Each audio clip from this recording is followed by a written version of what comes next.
Oh my goodness, I'm coming to you with a breaking alert. It's coming out of the African continent. There is a nation right now, as of today. Actually, the article is June 27th. So, as of just a couple of hours, a day, there's a nation on the African continent that is in total blackness, total darkness. Now, think about AI data centers, think about electricity, think about what do they call it in Southern Africa? Load shedding? Load shedding. Think about all of these things because this nation has been plagued in utter darkness. We're citing Reuters and Bloomberg here. It's looking pretty bad, but listen, we were just talking about France and Burkina Faso. France has Burkina Faso has cut their ties with France and leaving France basically in the dark. But the country that is right now currently in the dark is the country of Tanzania. A lot of the citizens are without power. They're citing a country-wide blackout. Now, you were telling me why this could be occurring. You reminded me of how we used to travel through the Swahili coast, and there's a certain river we would see when we would drive from Tanga to Dar es Salaam. But sometimes the river would run dry. That's a good point right there because sometimes they need water to run electricity too. So, guys, we was just in West Africa. Now it's East Africa that we're talking about. Like we just recorded that video, what, maybe an hour ago. Now we're back doing this video because this is breaking news. This is something real that's happening in real time. So this is why we say you have to pay attention to what's going on the African continent Wow. because things are changing. You do not want to be in that situation. I can't imagine people being in that situation right now with no power. Think about that. No electricity. They can't charge their phone. They don't have internet. You get what I'm saying? They can't even talk about this right now. Wow. So, but I'm glad that we do our research. Yeah. I'm glad that we are up to date so you guys can be up to date. So, make sure you like the video. Leave your comments below. If you are in Tanzania, please update us and let us know what's going on. Because we did live in Tanzania for 3.5 years, almost 4 years. So, this is some big news. In fact, alert, alert, hit the like button, share with 10 people. They are citing a total power grid failure. Tanzania's electric grid, mind you, I'm reading from Reuters.com, had a technical failure, plunging areas supplied through the national grid into a blackout, meaning if you had solar power, you were up in the mountainous regions of Tonga, you were somewhere in Bagamoyo, you were in Dodoma, and you had solar power, or you had some type of private generator that had a connection other than TANESCO, which is the electricity service provider of Tanzania, then you still have power. Solar is key when you're in these load shedding regions that do not have the proper infrastructure, okay? But Bloomberg News reported it Saturday, citing the state-owned power utility company TANESCO. So TANESCO is originally the one who put this information forth. Obviously, they are the best source on this information. It is their economy, their electricity company that's saying, hey, we're having issues supplying electricity.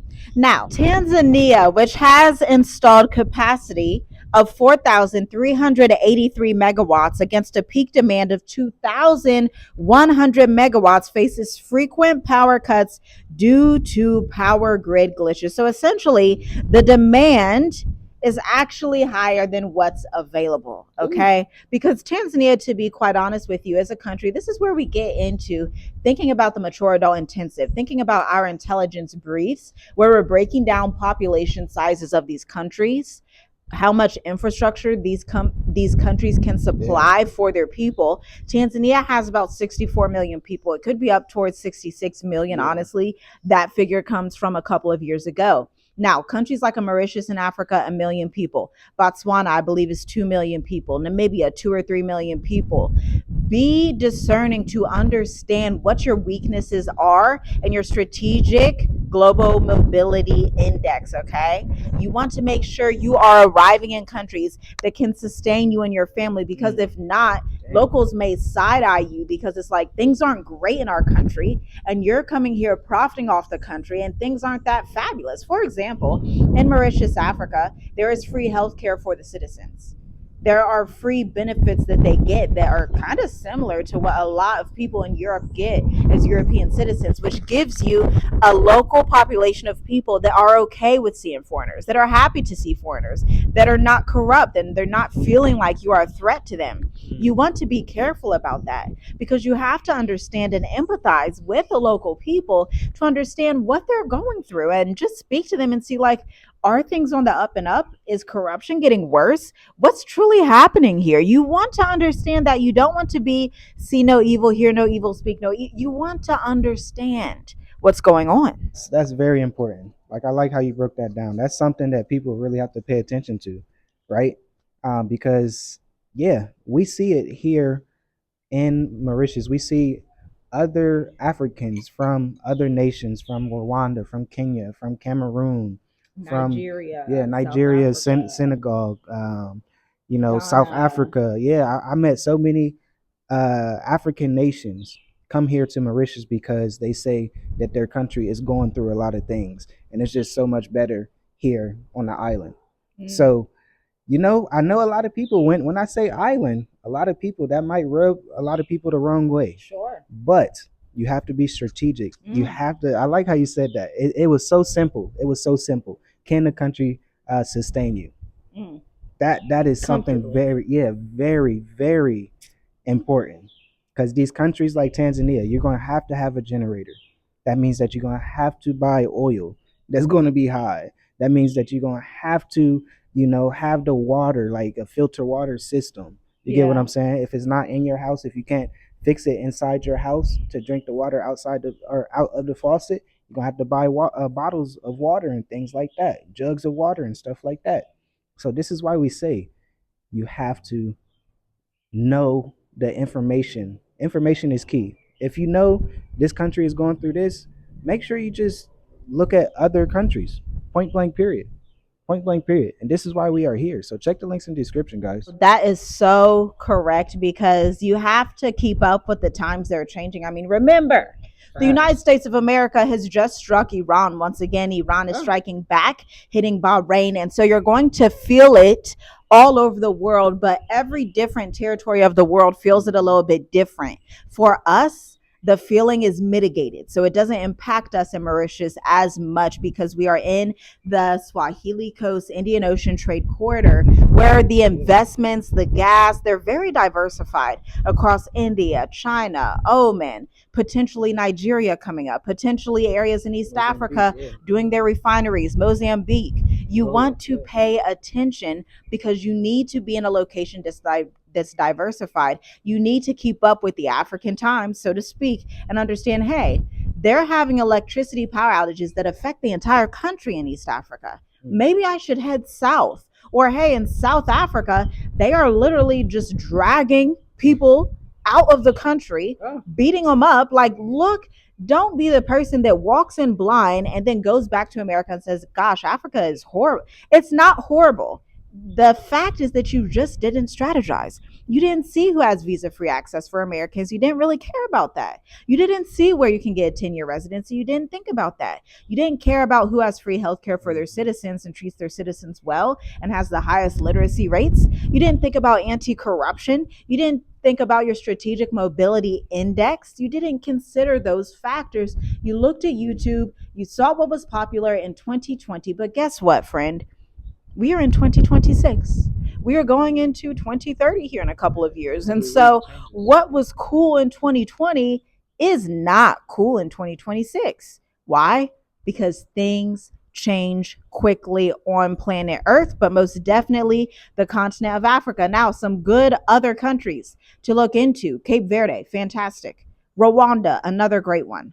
Obviously, Mauritius, fabulous. Okay, these are some of your best options. Even Ghana, Senegal. These are some of your better, more stable options on the continent right now. One of our clients in the state of the diaspora is actually just going through, she's in Egypt, then heading down this way a little bit later. Like, there is a strategy that you can leverage to ensure that your time in Africa is great. Because when you don't leverage a strategy, you do things like coming to the wrong country or coming to a country unprepared and then having to spend tens of thousands, fives of thousands, going right back to good old Statue of Liberty America to try and figure it out again and then getting trapped when you do it. Do not be that person, because man, things are changing super fast, and what's going on with that Iran and American and Israel war is going to affect a lot of countries, as we see. You know, I know we've been covering this war almost since, I'd say, like, it's been like 2 months, 3 months, 4 months Since almost. its inception in Yeah, March, so March yeah, 2026. yeah. So just think about that. And reports was coming out, just say like in Australia and stuff, they were saying, oh, our oil reserves is about to be over in a couple weeks. So just think about what's going on in these countries that really don't get oil. Wow. You get what I'm saying? So Wow. it's just gonna get worse, guys. That's why Yeah. we're not trying to fear monger or anything. We're just trying to be It's real. reality We mongering. yeah. What'd you say? This is reality mongering. Type it down in the comments if you know what I'm saying. Reality mongering. Now, the word mongering means to fester on something. We are festering on reality, prophecy, and what is going to happen, because the people Yeah, who are too afraid to look up and see the issues on planet Earth are going to get hit in the exactly. face when they see America announces, hey, we're out of oil. And you're like, hey, you didn't warn me. And they're Nah. like, yes, we did. President Trump warned you and said the key word bedlam. Leave a Ooh, comment down think below if you about that. know bedlam. Chaos. Look, it's gonna be chaos, guys. So that's what I'm saying. Yeah, get it together while you can. Why oil is down right now before next week? Because we just don't know what's going to happen. It's a shift that's happening, and you got to prepare now. This reminds me of your written crash course because you Yeah, cover information. investing. I did a video about chapter 12, which covered the ISO 222 coins, XRP, XLM, Yeah. HBAR, all of those type of infrastructures that work with cross-border payments, work with real estate tokenization, work with next level systems. Because a lot of people think crypto and say this is the mark of the beast in and of itself, and it's not. But there's a function of crypto, as in a universal basic income type of thing, that could be the mark of the beast and probably will be where you get that universal basic income. Those of you who are like, I don't want to start a business, I want to rely on a job, I want to rely on the government, well, you're going to be first in line to the beast system if you don't start your business today, to be quite honest with you. But you covered this in your 80-page written crash course: how to invest in gold, silver, water ETFs, how to read the market, how to basically see the future before it comes to pass by understanding data and trends. And if you're like, wow, that sounds like too good to be true, but friend, I'm a data analyst just from a business and marketing perspective. Either way you put it, when you are able to analyze and understand what's happening, guess what? You are super blessed because you're going to see what's happening before it happens. And you are going to be one of those people when the oil shoots up, your revenue is shooting up with it, your return on investment, your stocks, your ETFs. And by the way, that guy that was on Diary of a CEO, he was an economist. You should check that out. If you didn't see that latest video, there was 2 hours and 30 minutes long. If you have the patience and wherewithal to get some better education and just listen through it, it was a fabulous conversation. He said, you want to buy nothing in the American stock market. Stephen Bartlett asked him, he said, so do you think people should leave America? He said, yeah, increasingly. I think that's a great idea. You have your old, nearly 80-year-old, very wealthy, billionaire economists, financial advisors telling you it's all about to come crashing down. Allow your money to make money, and this is something that I learned just the years that we've been investing and learning how to trade and things. Once you get in this space, you are going to be able to tell the future in a way, because once you follow the money, once you start to really be in this space, you will realize what's going to come before a lot of people. So this is why we're talking about this. This is why we're saying invest, learn how to uh, be on the other side. Just how these rich people, they say portfolio, and investing is one of those things that they do. It's very simple. It's very simple. It's not hard. It's really not hard. Get the information. Information is key. Make sure you learn how to move around this world. To be honest, you can't even say your state now. You got to learn how to move around the world. You got to get global information. Yeah. Global A news. global network, the Yeah. Journey with Us network. Because listen, In Tanzania, yeah. you know what was so great about the written crash course It's $98. And you're speaking to a Yeah. group of people who sign up, 35 people. There's not 35 slots available. People have already been booking it out. Yeah. Sorry to tell you. You might be a little bit late, so you might want to click that link. But at the end of the day, it's $98 and you're meeting with them July 19th. That's Exactly. Yeah. fabulous. But That's so while cool. all of this is happening in Tanzania, Venezuela has found bodies. 1,500 people. May they rest in peace. It's very sad to even try and think about 1,500 people unalived that, they succumbed to the earthquakes. Double whammy earthquake, 7.2, 7.5.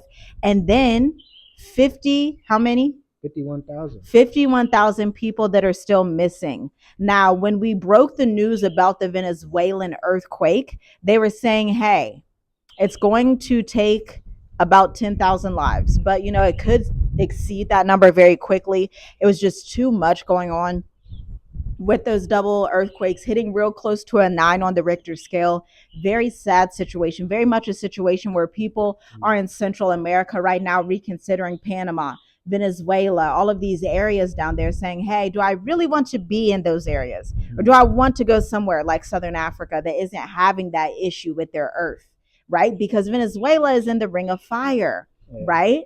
We looked on a map. We didn't realize Venezuela's on the ring. We know Japan's on the ring. We know California's on the ring, but it's like, hold on. Venezuela's on the ring of fire. Wait a minute. Maybe you should not be on the ring of fire. Maybe you should live somewhere that doesn't have those issues. These are things to consider. And then when you fly over even further to China, listen. Did you hear? Now, the Chinese, here, come closer, come closer. The Chinese media is keeping this a secret. They don't want you to know about this. But us in the West, we already know about it because our internet works very well in the West. Us as Westerners, free media, what a blessing, great. But the Chinese are hiding from you the fact that a small airplane crashed into what? The largest building in Beijing. Now, isn't that strange? Doesn't that give you 2001 September 11th vibes? What? The largest, and this building is very big. We saw the video before they took it down. You're going to have a difficult time finding it, but there are channels that are talking about it. Just Google it, YouTube it. You're going to see creators and entrepreneurs and videographers that are discussing this because it's crazy. Like, why would a small plane? Now, the plane originated in China, right? So this isn't an international plane. This plane was in China, flying to another part of China into Beijing, and it hit the biggest building in Beijing. They want to cover it up, I think, because the Chinese do like to put out a type of perfection. They don't want to let anybody know that they have flaws, but it could also be something deeper that could be more governmental or terrorist associated. Not really sure. And if they do find out, they're not going to tell people. You're just going to have to be aware because there's a lot of talk of, hey, go to China. It's so cheap. And it's like, yeah, it's cheap. But on this channel, we don't necessarily gravitate towards what's cheap. We gravitate towards what makes the most sense because it doesn't help to get $1.50 noodles if I can't even talk about what I want to talk about. It doesn't matter if I get this cheap soup if the people are looking at me and they're like, you're not allowed to eat soup in that way. You're not allowed to do this. Don't do that. Pretend like everything is fabulous. I don't want to live in fantasy robot world, and neither should you. But it is your prerogative. It's your choice at the end of the day. This is why we have people that have invested in Mexico, purchased property in Mexico, invested in Japan, invested and retired in Thailand, have invested in Costa Rica, saying, hey, I think I at least want to have a plan B exit out of this country. That doesn't mean you have to jump up and go move to Botswana, right? That means I just want to understand geomobility on a deeper level so that I can assess and audit my own plans because we are assessors and auditors and analyzers over here. But I think that's it for this video. Shalom, shalom. Share this with your communities. Watch out for countries like also America that are going to be facing blackouts and shortages because the AI data centers are also eating up the American supplies as well. It's not just Tanzania. And they don't even have the data center yet. So that's it for this video. I'm going to talk about this in our intensive this evening because obviously I have a lot to say. Yeah, check the link in the description. Shalom, family.